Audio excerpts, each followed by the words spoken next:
Hi வணக்கம். கொஞ்சமாக பேச மாட்டேன், நிறையா பேச போகிறேன். இன்றைக்கி முழுக்க முழுக்க சோஷியல் மீடியாவில் போய்கிட்டு இருக்க அந்த ஹாட் நியூஸை பற்றி தான் பேச போகிறேன். அந்த பெண்ணை பற்றி. தற்கொலை பண்ணிக்கிறது வந்துட்டு அவ்வளோ ஈஸி இல்லைங்க. அதில் நான் அதை கடந்து வந்திருக்கேன், எனக்கு தெரியும். அதுக்கு ஒரு மனதகுனி வேணும். ஸோ அந்த சூழ்நிலை, அந்த மாதிரி டைமில் வந்துட்டு நமக்கு அம்மா அப்பா புள்ள குட்டி புருஷன் பொண்ணு எதுவுமே தெரியாது கண்ணுக்கு. அந்த ஒரு ப்ராப்ளம் மட்டுமே அப்படியே நிற்கும். அந்த கண்ணு மண்ணுக்கு அந்த ப்ராப்ளம் மட்டுமே நிற்கும். அப்போ நாம் என்ன நினைக்கிறோமோ அதை தான் ஜூம் பண்ணி அதை தான் செய்யணும்னு தோணும். அப்போ அந்த நேரத்தில் தற்கொலை பண்ணிக்கணும் அப்படின்னு தோணும்போது அது தற்கொலைகளுக்கு தான் போய் நிற்கும். ஏன்னா என்னுடைய அனுபவம் இருக்குது, அதனால நான் அதை சொல்கிறேன். கோழை கிடையாது. அது அவங்க தப்பு பண்ணிட்டாங்க. அந்த பெண் தப்பு பண்ணிட்டாங்க. ஒன்றே ஒன்று செஞ்சுருக்கணும். எல்லாத்தையும் விச வச்சு கொன்னுட்டு செத்து போயிருக்கணும். சாவறதே சாவுறோம், சாவறதே சாவுறோங்க. சாவடிச்சிட்டு சாவுவோம். இப்போ இன்னும் ஒரு 2-3 வருஷம் சென்று அவங்க இன்னொரு கல்யாணத்தை பண்ணிவிட்டு அவங்களாம் சந்தோஷமாக தான் இருக்க போகிறாங்க. உன்னோட ஜாமான் உன்னோட இதெல்லாம் வச்சுட்டு அவங்க சந்தோஷமாக வாழ தான் போகிறாங்க.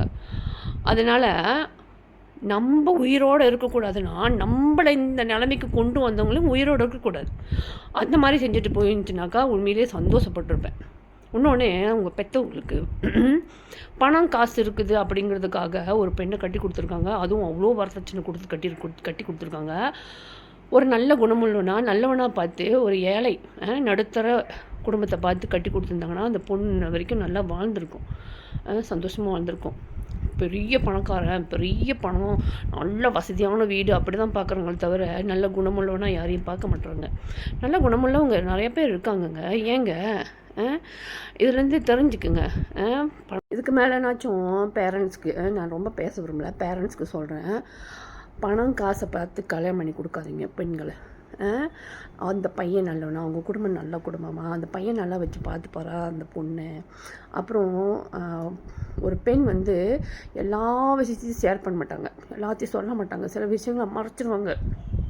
ஏன்னா அம்மா அப்பா கஷ்டப்படக்கூடாது அப்படிங்கிற மனசில் அவங்க இருக்கும். அதே மாதிரி யார்கிட்ட சொல்லி அழுகுறதுன்னு தெரியாமல் ரொம்ப ஏக்கத்தில் இருப்பாங்க. அது பெற்றவங்களாகி நாம் தான் தெரிஞ்சுக்கணும் பிள்ளைங்க என்ன நிலமையில் இருக்காங்க அப்படின்னு. இப்போ இந்த மாதிரி பெண்களுக்கு சொல்கிறேனே, இந்த மாதிரி பெண்கள் ரொம்ப கஷ்டப்படுறீங்களா?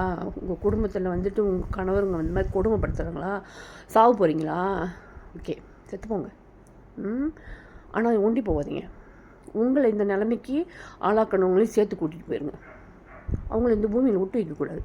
இன்னும் எத்தனை பொண்ணுங்க வாழ்க்கை கெடுத்து நாசம் பண்ணுவாங்க? சொல்கிறது சரி தானே? அந்த மாதிரி ஆள் அந்த பூமியில் வாழக்கூடாது தானே? அப்போ நாம் போகிறோம், இப்போ நம்மளும் சேர்த்து கூட்டிகிட்டு போயிடுவோம். மற்ற பொண்ணுங்கனாச்சும் நிம்மதியாக சந்தோஷமாக இருக்கட்டும். ஏதோ நம்மளால் முடிஞ்சுது அதனாச்சும் செய்யணும். புரிஞ்சுதா? இதுக்கு மேலே யாராவது இந்த மாதிரி தற்கொலை பண்ணிக்கணும் அப்படின்னு நினச்சிங்கன்னா விஷம் வச்சு எல்லாத்தையும் கொண்டுட்டு நீங்களும் போயிடுங்க.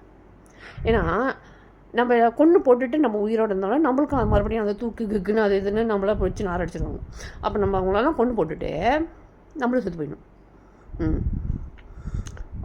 அதுதான் சரி, என்னோடய திருப்பு. ஓகேவா? பொம்பளை பிள்ளைங்க இந்த மாதிரி இருந்தீங்கன்னாக்கா நீங்கள் வண்டியும் போகாதீங்க. உங்களை குடும்பப்படுத்தினாங்களால உங்களை இந்த நிலைமைக்கு ஆளாக்கணுங்கள உயிரோடு விடக்கூடாது. அப்படியே அலேக்கா தூக்கிட்டு போயிடணும். புரிஞ்சுதா? ரொம்ப பேச விரும்பல. பொண்ணு இறந்து போயிட்டாங்க. அந்த இறந்து போனது கூட தெரியாமல் அந்த அக்கம் பக்கத்தில் உள்ளவங்க என்ன பேசுவாங்க, என்னமோ பண்ணிட்டாப்பா, அவங்க கூட இப்போ தொடர்பு இருந்திருப்பாளா, அதனால தான் வீடு தெரிஞ்சிருச்சு, அதனால தான் அப்படி, அந்த மாதிரி நிறைய விமர்சனங்கள் வரும். அதுக்கெல்லாம் நாம் இடம் கொடுக்கக்கூடாதுன்னா ஒன்றே இருந்து நின்று ஜெயிச்சு காட்டணும். அவங்க முகத்தறையை கிழிச்சு காட்டணும். அப்படி இல்லையா நல்லா கையில் என்ன கிடைக்குதோ அதை வச்சு சம்மன்னு சாமிட்டு பெற்றவங்க வீட்டுக்கு போயிடணும். சில பெண்கள் பெற்றவங்க வீட்டுக்கு போனாக்கா அம்மா அப்பா ரொம்ப வருத்தப்படுவாங்க, குடும்பத்தில் ரொம்ப வேதனைப்படுவாங்க. அப்படிங்கிறதுக்காக சொல்ல மாட்டாங்க. இதான் உண்மை, சொல்ல மாட்டாங்க. நம்மளால் நம்ம அம்மா அப்பா கஷ்டப்படுவாங்களே அப்படிங்கிறதுக்காக. சின்ன வயசுங்க, வாழ வேண்டிய வயசு. என்னத்தை சொல்கிறது? அந்த அளவுக்கு பணவெறி. மண்ணுக்குள்ளே போகும்போதே ஒத்த பைசா கூட உனக்கு கொடுக்க மாட்டேன் தெரியுமா? பணம்